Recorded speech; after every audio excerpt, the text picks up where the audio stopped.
Madame, Monsieur, bonsoir. Je suis ravie de vous retrouver pour un nouvel entretien sur Média TV. Aujourd'hui, nous allons aborder le dossier névralgique que représente l'enseignement supérieur au Maroc. Focus ce soir sur les grandes lignes de la réforme du secteur sur le volet pédagogique, un plan dévoilé après une série de consultations avec les parties prenantes au sein de 6 régions du Royaume, baptisé Plan national d'accélération de la transformation de l'écosystème de l'enseignement supérieur et de la recherche scientifique et de l'innovation. Cette réforme doit encore gagner l'adhésion de l'ensemble des acteurs et des partenaires avant d'être adoptée en juillet prochain, afin d'être effective pour la rentrée universitaire prochaine. Alors, quelle vision, quelle feuille de route, quels sont les objectifs, mais aussi les moyens et la mise en œuvre de ce plan? Nous allons passer au crible cette réforme ce soir, et c'est avec le ministre de tutelle en personne que j'ai le plaisir de le faire, Monsieur Abdeltif Miraoui, ministre de l'enseignement supérieur, de la recherche scientifique et de l'innovation. Bonsoir à vous et merci d'avoir accepté l'invitation de Média TV. Merci beaucoup pour l'invitation et je profite de cette occasion tout d'abord de souhaiter de joyeuses fêtes à tous mes compatriotes marocains, mais également à tous les musulmans du monde. Monsieur le ministre, vous avez mis en place les premières assises régionales du plan d'accélération de la transformation de l'écosystème de l'enseignement supérieur, de la recherche scientifique et de l'innovation. Alors, avant la vision, je vous propose de parler du bilan de ces consultations, de faire en somme le constat général de l'université marocaine aujourd'hui. Alors tout d'abord, nous avons souhaité co-construire ce nouveau modèle pédagogique, mais aussi ce nouveau modèle d'accélération et de transformation de l'enseignement supérieur marocain. Comme vous le savez, dans le monde entier aujourd'hui, la question est posée, et surtout faire face à toutes ces transformations que nous avons vécues, que nous sommes en train de vivre. Donc les assises régionales nous ont permis de rencontrer d'abord les élus, la région en particulier, mais également les provinces, les communes, et puis aussi la société civile, mais également le monde socio-économique et tout le tissu interne de l'université, les enseignants-chercheurs, les administratifs et les étudiants. Et ces échanges ont été très fructueux. Nous sommes aujourd'hui à mi-parcours. Nous avons visiter 6 régions, il nous reste encore 6 autres, et il nous reste également la 13e région qui est les Marocains du monde. Mais à mi-parcours, nous avons déjà quelques recommandations et que nous avons les grandes orientations de ce qui pourrait nous mettre, j'allais dire, dans la dynamique de l'enseignement supérieur de nouvelle génération. D'accord. Alors, on va parler de ces recommandations, justement. Quel esprit a présidé à ce nouveau modèle pédagogique que vous avez présenté cette semaine? Vous évoquez une vision claire qui tient compte des évolutions économiques, sociales et culturelles que connaissent les régions du Royaume. Vous soulignez cet aspect-là des choses. Parlez-nous de cette vision. Alors, le travail qui a été accompli, c'est d'abord de partir de l'existant et de se dire qu'aujourd'hui, nous avons des jeunes qui arrivent à l'université à 17-18 ans et que, bien évidemment, nous connaissons leurs connaissances scientifiques et leur maîtrise de tous les sujets. Et nous avons réfléchi finalement quel est l'output que nous désirons d'un jeune avec Bac+3, qu'on appelle la licence. Et le constat, c'est d'abord, nous voudrons un jeune qui soit responsable, qui soit autonome, qui soit adaptable et qu'il ait toutes les compétences au niveau comportemental, linguistique.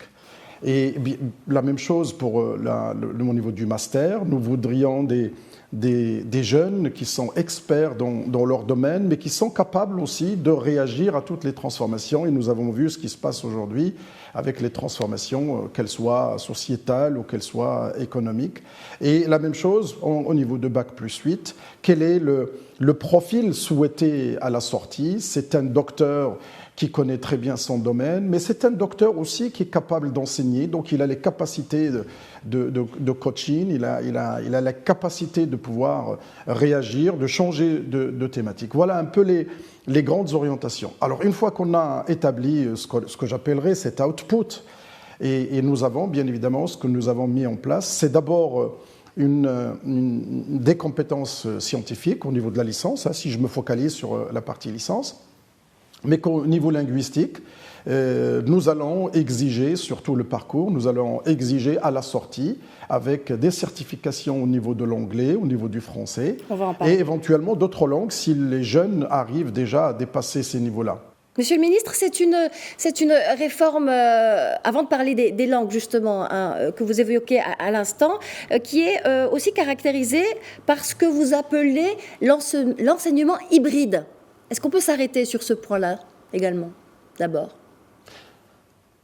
Alors, bien évidemment, voilà, compte tenu de ce que nous avons vécu, ce que nous vivons aujourd'hui, je pense que toutes les universités du monde aujourd'hui ont mis le numérique au cœur de toute leur vie, que ce soit en pédagogie, en recherche ou en innovation, et que la pédagogie hybride, la pédagogie inversée, ça veut dire réaliser des formations, en partie présentielle, en partie en distanciel, et que associer tous les contenus pédagogiques avec des capsules, avec des QCM, avec des études de cas, pour que les jeunes puissent voir et revoir à leur rythme, et qu'ils puissent aussi s'imprégner de l'aspect numérique, y compris dans la pédagogie. Alors tous ces éléments-là font que lorsque j'ai parlé de compétences linguistiques ou des compétences culturelles, comportementales, c'est également des compétences que j'appelle des digital skills, où les jeunes à la sortie d'une licence doivent connaître le minimum sur la partie numérique, et que, comme vous le savez, aujourd'hui, le numérique, il est au cœur de toutes les transformations, il est au cœur de tous les développements. J'associe à cet aspect de digital skills, il y a également tout l'aspect culturel. Nous voudrions que le jeune qui sort avec une licence connaisse son pays, connaisse son patrimoine musical, culturel, architectural, son histoire, sa géographie. Je pense que les jeunes que nous voulons pour demain, c'est les jeunes qui sont bien insérés dans leur pays, fiers de leur pays, et qu'ils aient quelque chose à partager tous dans leur pays, en particulier la maîtrise de leur territoire, la maîtrise de leur histoire. D'accord, alors on le voit, les langues, les compétences linguistiques, le numérique et la transformation numérique sont au cœur de ce nouveau modèle pédagogique pour lequel vous plaidez, Monsieur le Ministre. Cela faisait défaut au modèle passé, au modèle actuel. Alors, bien évidemment, comme vous le savez aujourd'hui, après cette sortie du Covid que nous avons vécu, je pense qu'il y a une prise de conscience internationale et qu'aujourd'hui, tous les systèmes universitaires dans le monde sont en train de converger. Il n'y a plus presque plus de système ni francophone ni anglophone. Aujourd'hui, le système universitaire, il est presque international avec des standards qui sont les mêmes. Et qu'aujourd'hui, j'allais dire, s'il y a un système aujourd'hui qui est exactement le même, c'est bien l'enseignement supérieur, la recherche et l'innovation. Et que, voilà, l'actualité nous a imposé de pouvoir fonctionner d'abord avec le numérique et associer le numérique. Le numérique n'est pas une fin en soi dans la pédagogie, mais c'est un outil qui permet de faciliter, qui permet de gagner du temps, et qui permet en quelque sorte de laisser du temps en présentiel, de profiter de ce temps de présentiel pour essayer de faire autre chose, de répondre aux questions des jeunes, de pouvoir faire du travail, de gestion par projet, d'optimiser le temps qui est partagé ensemble. Et puis aussi, c'est une occasion de pouvoir autonomiser davantage encore les jeunes pour qu'ils puissent faire des études éventuellement en partie en présentiel et en partie en distanciel. Ça ouvre des champs extraordinaires que nous n'avions pas connus, bien évidemment, que le Covid a accéléré, et que cette situation nous permet aujourd'hui de pouvoir transformer de manière douce et de manière très efficace. D'accord. Abdellatif Miraoui, vous êtes depuis toujours, et vous venez de le confirmer à l'instant, un adepte de l'école 2.0, 4.0 même. Dans votre plan, vous avez mis le doigt justement sur ces compétences qui sont névralgiques pour l'étudiant marocain, et vous avez développé un nouveau concept, celle des écoles de codage, le fameux Code 212. Est-ce qu'on peut aller un peu plus loin sur ce nouveau concept ? Alors l'idée de cette école, c'est de pouvoir profiter de cette situation mondiale où ce qu'on appelle l'outsourcing, ou ce qu'on appelle l'offshoring intelligent, intellectuel, de pouvoir profiter de cette situation marocaine où il y a une jeunesse importante et qui est très tactile, qui est très numérique, et qu'il faut leur mettre à disposition des lieux dans lesquels ils vont apprendre, ils vont pouvoir coder à leur façon. Et c'est un moyen également de former des jeunes avec des doubles ou des triples compétences. Et le numérique aujourd'hui s'y prête très bien. Alors les installations Code 212, elles s'inspirent de l'école 42, de l'école 1337, mais avec un volet robotique, avec un volet intelligence artificielle qui est encore plus fort. Et l'idée, c'est qu'on puisse certifier plus de 100 000 étudiants d'ici 2025, de telle sorte que ces certificats puissent les accompagner dans leur vie active. Vous savez qu'aujourd'hui, dans le monde socio-économique, bien évidemment, le diplôme il est nécessaire, mais il n'est pas suffisant. Et que souvent, maintenant, les entreprises, elles demandent des certificats dans tel et tel domaine, par exemple dans tout ce qui est logiciel, dans tout ce qui est outils d'intelligence artificielle, de data science, et de bases de données.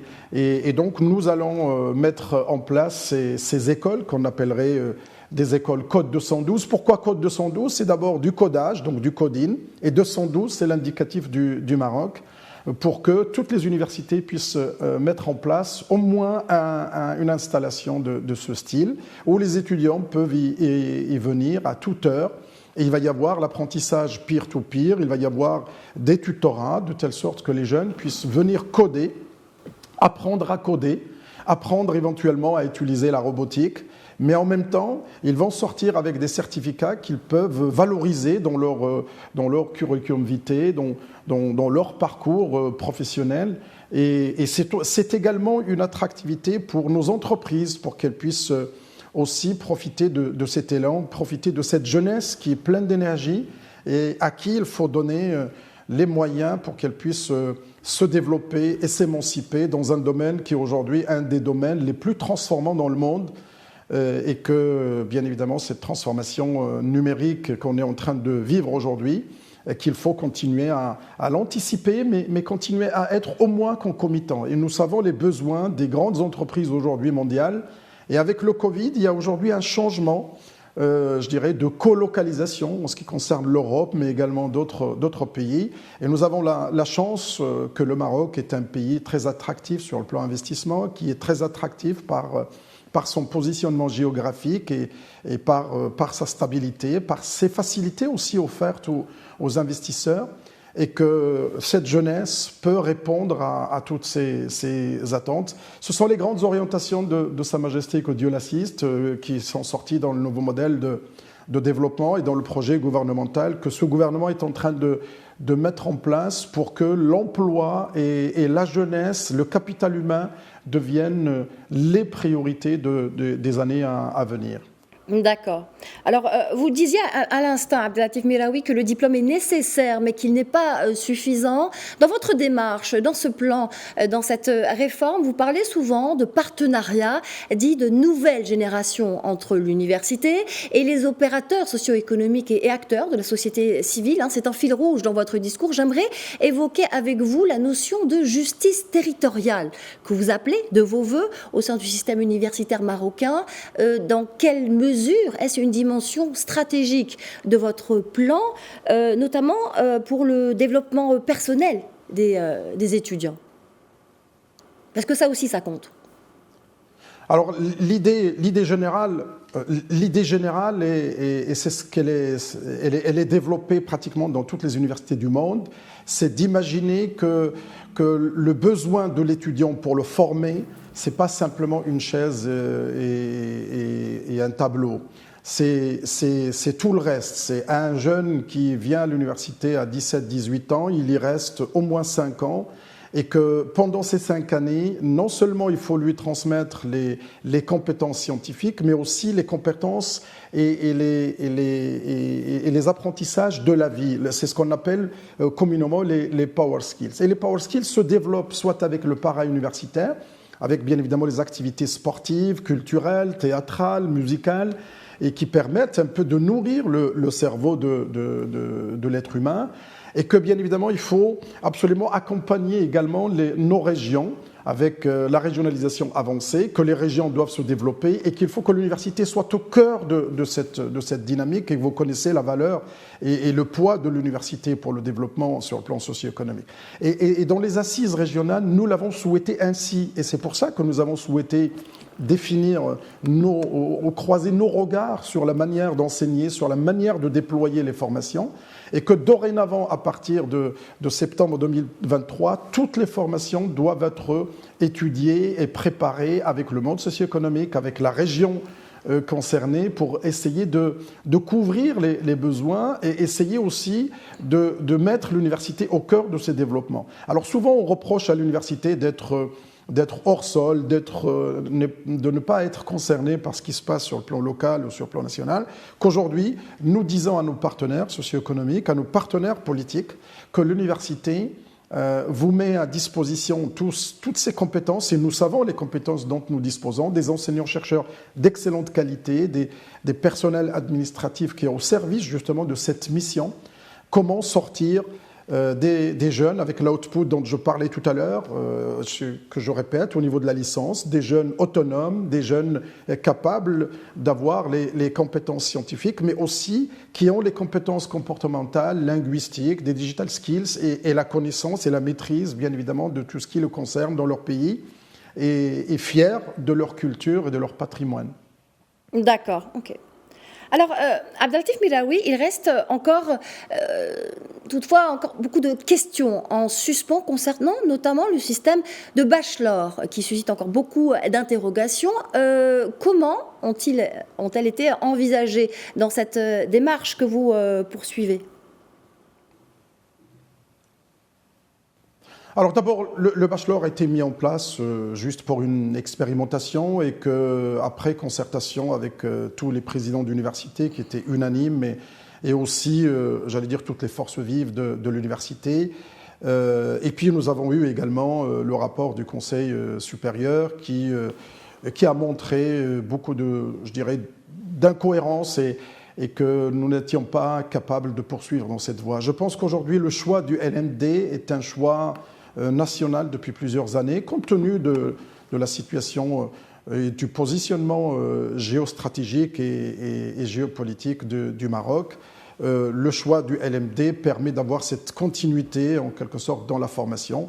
Nous avons mis en place les grandes lignes de cette transformation, tout en maintenant les compétences scientifiques, les priorités des compétences scientifiques. Un jeune doit maîtriser son sujet, ses choix sur le plan scientifique, mais nous l'avons également bien nourri avec les compétences linguistiques, avec toutes les compétences dont je viens de parler tout à l'heure. Et une des originalités, c'est la certification qui rentre en ligne de compte, qu'à la sortie d'une licence, par exemple, il faut absolument que les jeunes puissent avoir des compétences en anglais et en français, avec des certificats B1, B2, au niveau du master avec C1, C2, et puis une obligation de sortir avec un doctorat, avec le TOEIC et le DALF au minimum. Bien évidemment, ces minimums seront largement dépassés, parce que nous savons la qualité de nos jeunes et la qualité de leur apprentissage quand ils souhaitent développer des compétences, et quand elles rentrent dans le champ de l'obligation, les jeunes arrivent à répondre de manière très, très simple. Aujourd'hui, vous savez que même l'appellation bachelor, aujourd'hui sur le plan international, vous allez en France, aujourd'hui le bac plus 3, ça s'appelle un bachelor. Je pense que les appellations n'ont pas vraiment d'importance. Ce qui est important, c'est quel est l'output que nous cherchons à bac plus 3, à bac plus 5, à bac plus 8. Quel est le capital humain que nous voudrions mettre sur le marché, et comment on va aider les jeunes à se développer par eux-mêmes. Je crois qu'aujourd'hui, toutes les universités du monde et tous les systèmes du monde ont convergé pour dire que la capacitation, que l'empowerment devienne vraiment le moteur de développement de toutes les universités et qu'il faut absolument que notre pays rentre dans cette dynamique. Nous avons tous les moyens. Nous avons un écosystème qui aujourd'hui s'y prête et qu'il faut qu'on se mette tous ensemble. Je pense que les questions aujourd'hui sont devenues internationales et que la mobilité des jeunes et la mobilité des entreprises nécessitent que notre système soit exactement le même que celui qui se passe, qu'elle soit dans les pays anglo-saxons, en Europe ou ailleurs. Nous avons cette proximité et ce lien entre l'Europe et l'Afrique et qu'il faut absolument qu'on arrive à jouer notre positionnement à l'extrême. Alors, précisément, Monsieur le Ministre, comment le Maroc va-t-il entrer dans cette dynamique dont vous parlez? C'est un plan ambitieux de vouloir mettre en place des pôles universités aux standards internationaux. Quelles sont les premières pistes de sa mise en œuvre et avec quels partenaires? Avec un écosystème qui existe déjà et dont on a développé les points majeurs maintenant. Mais quelles sont les premières pistes de mise en œuvre? Avec quels partenaires? Alors, les partenaires, bien évidemment, sont ceux qu'on a définis dans les rencontres et dans les assises régionales que nous sommes en train de mener. Nous sommes à mi-parcours et que nous l'avons déjà bien montré, bien explicité. Vous savez qu'on a eu plus de 30 000 participants dans ces assises, dans les 6 assises que nous avons faites. Nous avons eu plus de 2000 recommandations, qu'elles viennent des étudiants, des enseignants-chercheurs, mais aussi du monde socio-économique et de la société civile, qu'il y a un engouement sur cette question. C'est la première fois dans l'histoire de l'université marocaine que nous avons défini des rencontres de ce type où les collectivités locales, régionales et le monde socio-économique et la société civile s'impliquent dans ce que devrait être l'université. Et je pense qu'avec tous ces éléments-là, il y a eu plus de 400 ateliers avec le monde socio-économique, avec plus de 400 également rencontres avec les collectivités locales et avec la société civile. Et il y a eu vraiment un intérêt mutuel de telle sorte que l'université soit au cœur du développement. Bien évidemment, les ingrédients, ils sont tous là, des enseignants-chercheurs de qualité. Nous allons former de nouveau des docteurs de nouvelle génération pour répondre aux besoins et au départ à la retraite qui arrive dans les prochaines années. Et que tout cet ensemble fera que l'université marocaine s'inscrit dans les standards internationaux. Nous n'avons pas le choix. Je pense que toutes les universités africaines aujourd'hui sont en train de bouger. Je crois les universités internationales également avec cette sortie du Covid. Je pense que nous n'allons pas reprendre le même rythme avant le Covid qu'après le Covid. Et je pense que c'est une chance. C'est une chance que pour le Maroc parce que, bien évidemment, avec ces transformations économiques et avec cette prise de conscience, je dirais, de la proximité dans les investissements dans les pays voisins, je pense que nous avons une carte à jouer et le capital humain est un des points les plus importants. Et notre gouvernement met les moyens et met toutes les priorités pour que nous puissions avoir un capital humain digne de la politique économique et sociétale que nous voudrions mettre en place. Très bien. Merci infiniment, Abdellatif Milaoui, d'avoir accepté notre invitation et d'avoir répondu à nos questions. Merci d'avoir été avec nous. Merci beaucoup.